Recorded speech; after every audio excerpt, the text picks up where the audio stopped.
Hello, everyone, and welcome to another episode of Studio Insights with the Belvista Studios team. We've got Kim here, Victoria, and myself, Hannah. And what we do is we ask each other questions to learn from each other. So if you want to be a better learning designer and learn from the challenges that we're facing or what new things we're trying, then this is the place for you. Before we get into the episode, you should 100% check out our human-centered design course. It's a process that works incredibly for us. We have other people in our community who are learning it as well. We get great feedback on it. The course has a playbook that you can use with practical activities. There's role plays that you can watch. There is just so much value that you can use to apply to your own project. So check out the human-centered design course in the description below. Let's get into the episode. Before we get into the episode, I would like to ask both of you, if your question was an image, what would it be? I don't want to do a spoiler alert on mine, but do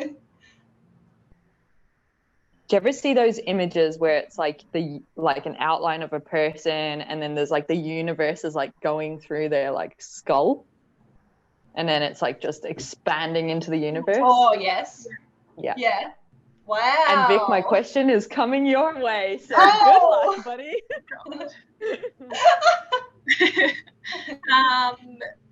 Mine is just a white page with lots of text on it, like a white. Whoa. But it won't be like that once I ask you. So current state, future desired state is my image. What's yours, Hannah? All right, mine is, it's like outback sort of rough terrain. Ooh. With people in a circle sitting on the dirt. Ooh. That was a cool question. I really love this. All right. Well, Kim, do you want to ask your question? The universe blowing silhouette human. Oh, okay. No pressure on Vic. Yeah. So Vic, my question is for you.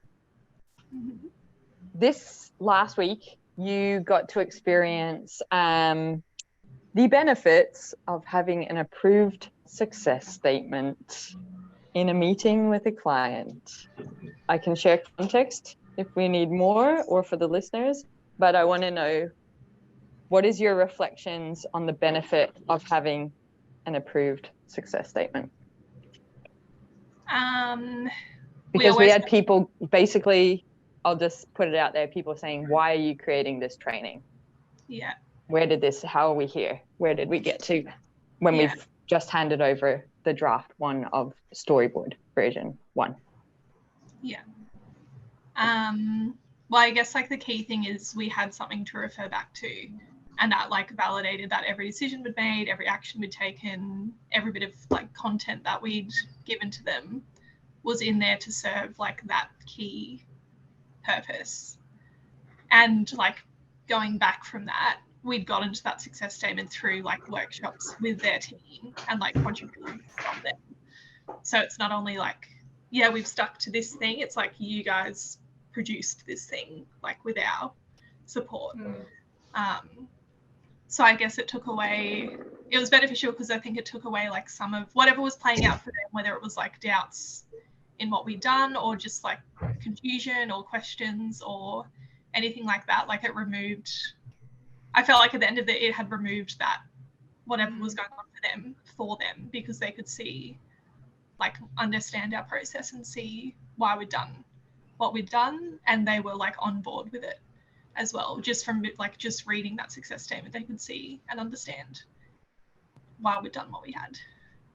Yeah. I don't know if I could expand on it, but yeah, I feel like that was the key thing, but every little thing that came up was tied to that. It's like we have this purpose and that pretty much answers anything that could come up for them, unless they did, which they didn't, but like unless they were going to like challenge and say like you haven't met that, but everything that came up did meet that and was resolved by us having that goal. Yeah, they had questions. So for example, like one person came in partway through the project and now is that key stakeholder but hadn't been involved in the journey so far. So they were like, how did we get here? Just naturally, of course you'd want to know, how did we get here? And it's not in a like negative way that we're kind of sharing this story, but it's like, yeah, like how did we come to this point? Because I'm just getting involved now, but now the rest of the project is basically my responsibility. And we were able to go, well, this is the success statement, here's how it came about, and that's where we're at now. And then they were just like, yep, get it. And then there was another part where they were like, why aren't we doing this? And then we were able to say, well, this is how we got to the success statement. And then they're like, can you remember what played out? Or do you want to explain it from your perspective there? Hopefully I'm referring to the right thing, but it was, I guess, when the client had come to us initially, they had like their own goal in mind or what they thought the problem was. But then through the work we did, it sort of like shifted and some of the things dropped off because they weren't like a priority or it wasn't actually the problem that they were trying to solve in the end. So those things had dropped off, and then the new person was sort of like, oh, I thought this was the goal, but it had like changed since they'd last I guess. So I feel like it was like sort of two things it was good for. It was because it answered the questions of like, why did you give us this now, like this content or storyboard or whatever? Why did you give us what's in this? And it's like, because we had that goal. But then the second thing was like, oh, where did that goal come from? And like being able to answer everything in both of those parts got them up to speed and got them like on the same page as us and helps them understand it better. Definitely. And I think what I just wanted to check in as well is like, that's the first time like you listen to these conversations around like, I'm always like, trust the process, banging on about get your success statement approved. And I feel like you got to see the benefit of that live. Is there anything you would share to people that are like, oh yeah, cool, not going to listen, even though I'm like, it's the number one critical thing to do?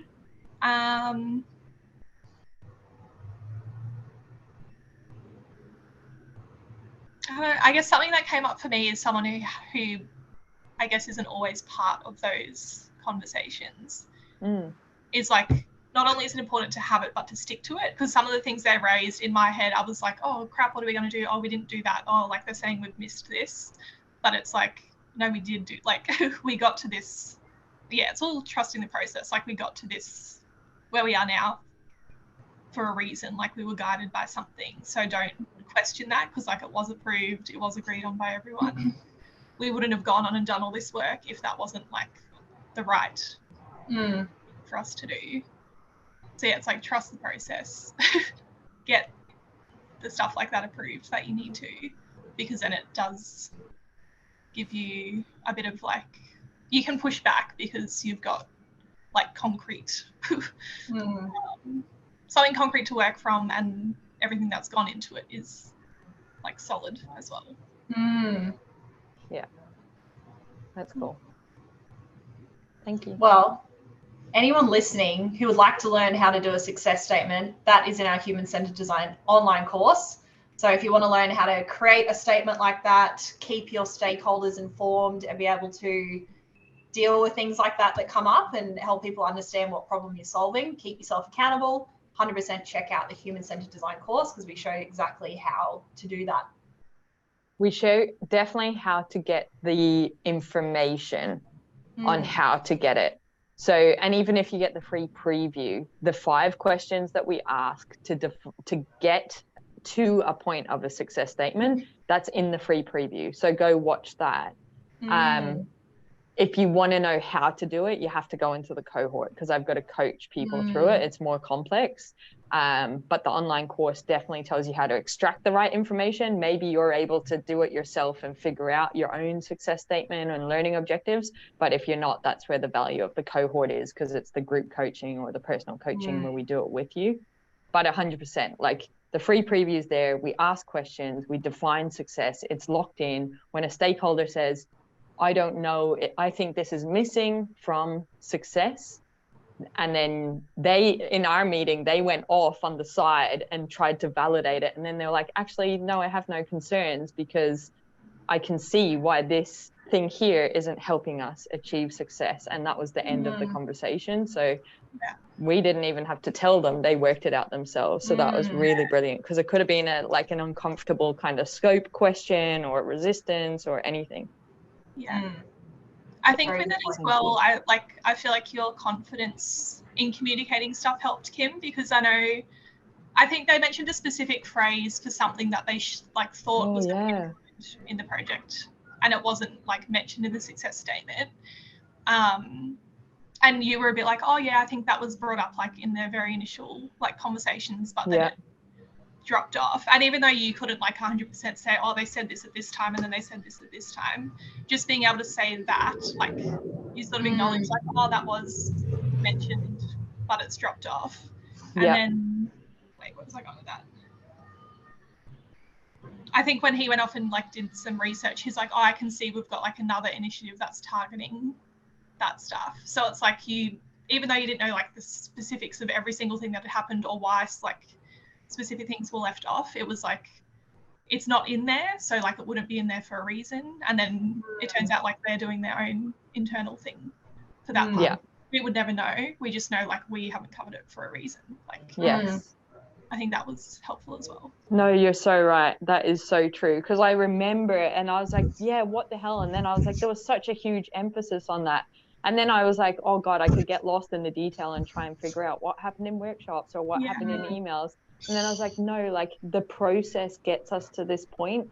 It's intentional and it's signed off. So something has happened. Like, so that was good. And as well, like there's so many other projects. So it's just, be able to trust the process. And that's why I was able to confidently go, if it's changed, that's all good, but I can trust in what's been approved that it's not that. You're so right. Very good. All right, very good question, Kim. Vic, would you like to ask your question?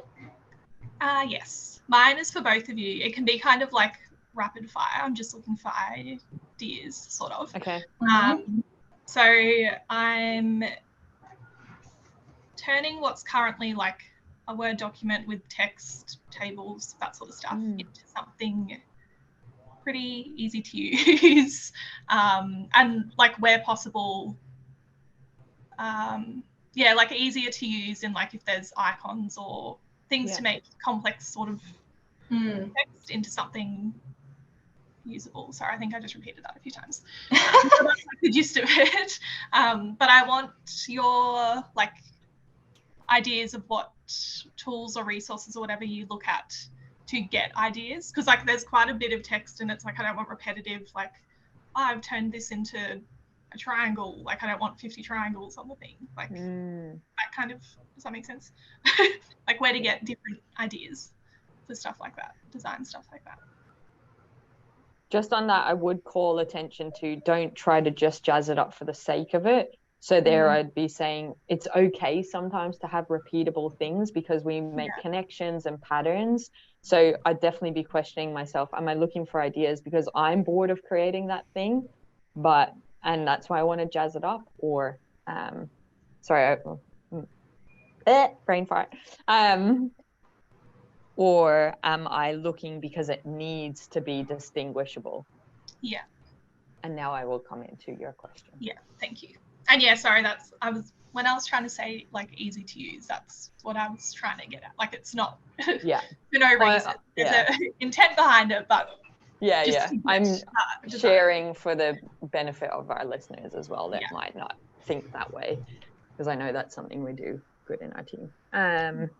Okay. So I've got iPhone apps, Slides Go, Behance, Dribble, ABC Storylab, Canva templates, and that's where I'm at the moment. Thank you. Cool. I think, I like that they're all digital examples, whether a website or an app or something like that. So to go beyond that, where I'm like, I need more, I actually really benefit from like the real world. So an example might be like a menu at a restaurant. So whether good excuse to go to the cafe or like Googling for something like that. Even I'm just looking around the room here and I'm like, okay, there's the aircon remote controller there, and the up arrow, down arrow, how have they got the on, the off? Is it an icon? Is it words? Are they using color?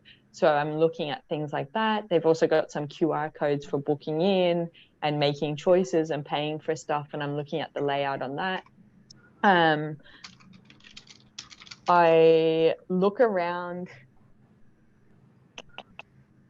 Let me just think. I'm very like in my environment, like what is available to me. So if I think about where I am now, like there's 2 rooms here. I'm like, well, how do you get from door 1 to door 2? And I'm looking for shapes, actually. That's probably the connector, is I'm looking for patterns. So I've got rectangle doors, but then there's actually like a zigzag happening, and it's getting me from, the zigzag is actually bringing me from door 1 to door 2 by a mat on the floor. So I'm like, that's connected me from A to B. Is the thing I'm designing connecting me from A to B? Or for example, there's like, I know there's like signs outside that say like toilet this way, coffee this way, you know, so is there multiple things available to me that might be necessary? So if I think about the learning content, there's many things that are available, but what does my one learner need for them in that moment? But we've got like thousands of learners, so it's the choice, right? So it's like, here's all the things, choose your thing. I can get into specific examples like that, or do you want more of where do you get the inspiration from?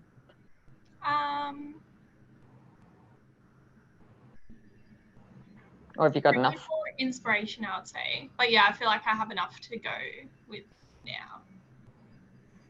Yeah.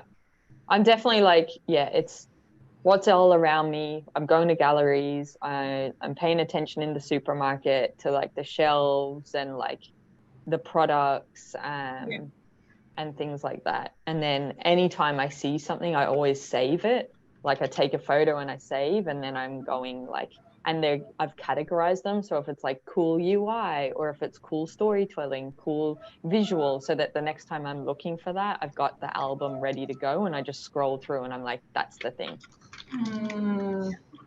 And I think we've got some fantastic work ourselves, you know, so I don't steer too far away from looking at our YouTube videos. And well, I know a lot of our stuff isn't public, but like definitely past projects that we've worked on.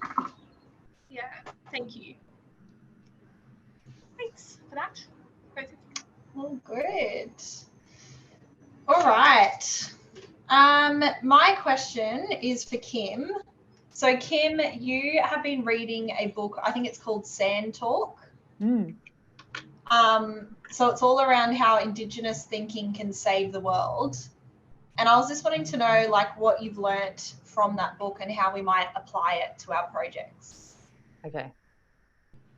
I know I took summary notes and I shared them in our Facebook group, so I'll just read them quickly for people. This was like I was only a quarter of the way in, so there was more that came up from it, but actually this is the majority of them. All right. So the questions that I wrote for myself to reflect on and see how I might apply them are: how might I create balance in the needs of the people and the land being the workplace or the environment? How might I help people to see the past, present, and future as one time? How might I help people see the overall, then the patterns, and then the connections? Actually, I might just stop as I'm doing it. So if I think about that one, going back to Vic's question, help see the overall. I said, look at the room. And then the patterns, it's like door to door. And what's the connection getting me there? It's the mat. So looking at those things and then drawing it backwards as well. So you can have the macro scaled into the micro, the specifics, and then how do you get the person from the micro to the macro again? And the example of that is I've door and I'm looking for the meeting room, and then I connect to another door entrance and I'm like, can I go in there? The mat literally makes me walk that way. I avoid banging into other things. I avoid going into a dead end that's over here or a door that's locked. and I have met my need, I don't know if I've made sense there. How might I help people connect, diverge, interact, and adapt? I think this is a beautiful one when people are talking about communities of practice, diversity, inclusion, community. It's really about creating the environment for connection, divergence, interaction, and adaptation to take place on the individual level when they're making decisions and choices, but also as a collective. And I think it's about the questions you ask. That thing that you said, I think, Hannah, the other day, it was wait, like, why am I talking? And I think it's bringing that to the person's awareness or the collective's awareness so that they might better connect to then provide divergence in the conversation or the perspective. How they interact is not talking over, it's respecting the other person, and then adapting to make the improvement, because we as a team, we as a workforce, we as a employee group, a leadership group, are here to make improvements. Then another one is, how might you create environments and situations for personal spheres of influence and accountability? This is actually a beautiful, I'm not going to explain it very well. Well, I'll try.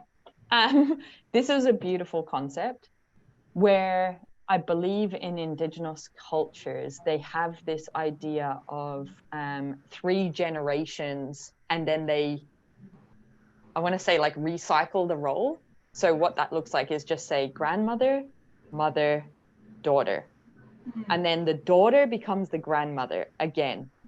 Okay. And how it becomes, so what that means is the granddaughter becomes the grandmother to the next mother and the next daughter. So that means that they're now the auntie over here, they're the niece over here, they're the sister over here, but not just within their immediate family unit.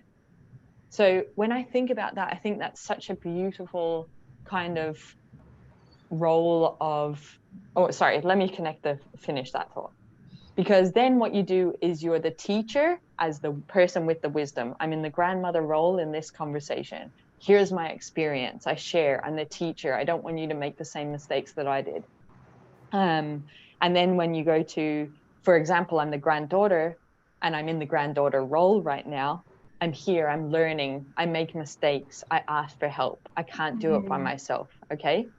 So when they are aware, my understanding of their culture, of this role and how it plays out, it brings in empathy, understanding, responsibility, accountability for a community to thrive, to support, to love each other. So when we think about the workplace, which I think is beautiful, that is that self-leadership that people talk about in terms of like the fancy kind of terminology, or the, like, what do you call it? Trending terminology. So what does that look like if we think about when we're creating leadership or supervisory skills, or we're asking people to pay attention to safety hazards? It is, okay, thinking about me in my experience as the grandmother, I have this story to share so that you girls don't make the mistake that I did. But sometimes I'm playing the granddaughter role where I'm like, I've never done this before. This is new. This is scary to me. I need support. I need help. I need advice. And I reach out to you and you play the grandmother role to me. So I think that's really cool. Yeah, very cool. I like the way I took these notes. I won't explain how I was doing it, but like it was, I hope that I'm interpreting the book and my notes in the right way that was intended by the author. So I do encourage people to like explore it from themselves in case I've missed like the whole concept there. But anyway, Kim's interpretation of that concept is pretty cool. Then, okay, another one was, how might I facilitate complex meaning making opportunities? And then the subpoint is linking abstract knowledge to concrete application. So it's about using metaphors and scenarios of true integrity that are key to making this most effective. So for example, I think that's where we think about bespoke scenarios, bespoke solutions. And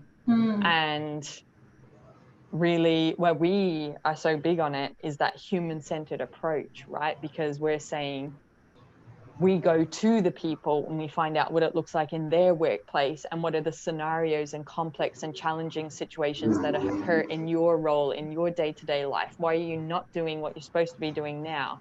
What might make this hard for you? So we're seeking to understand directly from the people that we're being brought in to support, then we are doing that with integrity, because they're literally telling us this is what makes it hard. This is the scenario that we face with a customer that we don't know how to deal with. This is the scenario in the process that breaks it down every time, and this is how it might fix it. And then we go and fix it that way. So in terms of integrity, that's a human-centered approach. So yeah, they're my idea reflections and some of the ideas on how it might be applied to training. Very cool. Thank you. I love that you've like given it meaning for our work. Like, I think that made like a lot of sense hearing you break it down. So thank you for that. Yeah, so if anyone wants to read it, just a reminder, it's called Sand Talk by Tyson Yunkaporta. Not too sure how to say that last name, but that is the book. Thank you so much, Kim, for sharing. Is there anything else anyone would like to share before we wrap up this episode? Did that stem any ideas for you? Just because I'm about to go into an instructional design task, so I would like to be inspired. I am the granddaughter now. I look forward to doing tantrums now as well, actually, that I've just made that link. Well, I think like the balance of the needs of the people and the land, like that just makes me think of human-centered design and user observations, like seeing how they engage with their environment and what you notice. What's some of the other things? Seeing the overall and then the patterns and then the connections makes me think of systems thinking. And seeing like, yeah, the overall problem, but what patterns and connections are like leading to that problem. Like what little things could be happening that are contributing to that overall problem taking place. Yeah. And I think that's like the problem solving process that you go through to really like hone in on what the actual problem is. Yes.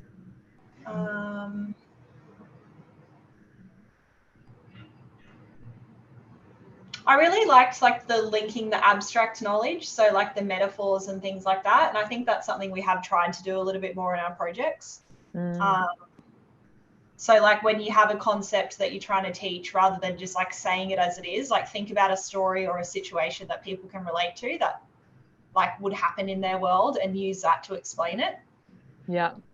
Like we did it recently with one, like pausing. We had an example for what that actually means in the real world.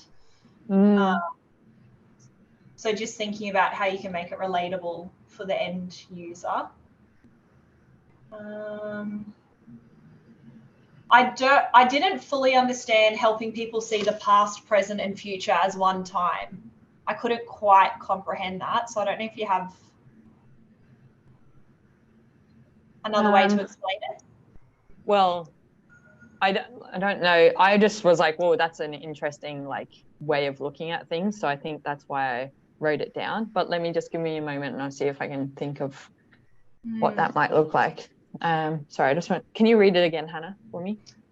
Please. Helping people to see the past, present, and future as one time. An example might be supporting people to take responsibility for something, knowing the impact that it might have on future generations, or like by generations, I don't just mean like your legacy and all that kind of stuff, but it's like the person that might take over my role for half of the week because I'm part-time and they're part-time. And it's this smooth flow of the responsibility I take today can exist in a place of ease and flow for all and constantly. I can think of like a life example, but I also, let's try and think about learning. Hold on. So the past, another example of looking at it is, there's that saying that history repeats itself. So what can we learn from the past? But also that what we're dealing with today is not necessarily a new problem. So the way that something has evolved and existed in the past, what are we doing to live in that, adapt, to diverge, to connect, to interact in a way that makes whatever the goal is easier, better, in the present, so that that then continues as our new past for the future. Interesting. And I wonder if it's, sorry, just let me think on a deeper level on that. That potentially comes into empathy, for choices that you make today and your impact on others, or choices that you make but how they might impact yourself and others. My brain's not working. No, I think I'm making a connection. You finish it. Thank you. Well, I think it's like, I think we've done it in one of our previous training solutions where it's like, don't choose the easy option, choose the right option. Like the easy option in the present might be to not do your due diligence and check something because it seems easy in the moment. But if you consider the future and make it all one, like the impact of you taking the easy path could result in like bad shit happening in the future. So if you made it one, you're more likely to make like the right decision rather than the easy one. Yeah. That's how I see it. Yeah, I'm sure there's loads of application. That sounds cool. Do you have anything, Vic, you want to ask or share? It's interesting hearing you guys talk. Yeah, it is interesting. It's really cool, like cool concepts, like really deep level of thinking. That's, good prompts to talk about. Cool. All right. Well, if you enjoyed this episode, please check out our human-centered design course in the description, and we will see you for the next episode. What's up, awesome human? Thank you on behalf of myself and the Belvista Studios team for continuously choosing to learn with us. We really appreciate it. If the tips and the insights and the context resonate with you and you want to take your skills to the next level, or you want to make your life way easier, you will love our Creator Hub. The Creator Hub is a place for people like you and us. Basically, it's the stuff that we use internally at Belvista Studios, and then we just share it publicly with you. The Creator Hub is created by instructional designers for instructional designers, and what you'll love there at the moment is we've got a quiz, Could I Be a Better Instructional Designer?, that has so much tips in the feedback if you're interested in human-centered design or just taking your skills to the next level in terms of the solutions you're creating and the problems you want to solve. But in there as well, aren't we cute? That's us. But we've got the coaching courses, freebies, give us gratitude, and also we've got some templates. And basically they're always around the lens of learning experience design, instructional design, and e-learning. So a human-centered design focus is very much what we're about at Belvista Studios. So putting your learners at the heart of a solution and creating something for their needs. So there's the human-centered design stuff, and then we've also got the business stuff. So this is the stuff they don't teach you about when you want to become a freelancer or a consultant in the instructional design world. So go check it out. The link is in the description. You can check out everything that is available for you. Thank you for choosing to learn with us. Continuously invest in your skills. You will be rewarded as an instructional designer. Share this stuff, share it with other people, because when we are better instructional designers, we create better solutions that create better humans, that create a better world. So we have a very important role, and I'm excited to be on this journey with you. Have an awesome day.